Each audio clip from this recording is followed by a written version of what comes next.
گفت یا رسول الله من توشی بسیار ندارم. این نعمت هایی که خدا برای من داده است همه عبادت های من اگر حساب کنیم شکرانی یک نعمتش نمیشه.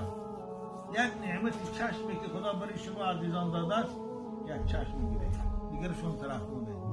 همین اگر همه طاعتاتانه، همه نمازاتانه، همه روزهاتانه، همه حجاتانه، همه کارهای خیری کردگی تا اگر در ترازو مونند یک شکرانی نعمتی چشم ادا نمیکنن. ببینه خدای مهربان چشم چگونه نازک آفرید. در پهلوش یک گوشتی که میده که پیدا کرد همیشه آب برآورده مثل چشم تر میکنه تا اینکه پشت پلپاشکای چشم به حضور رفته بیاد. اگر آب هوای خاک شد این چشم تو این کار میبره تو بار پرده پوشیده چشم خیره میکنه. Likey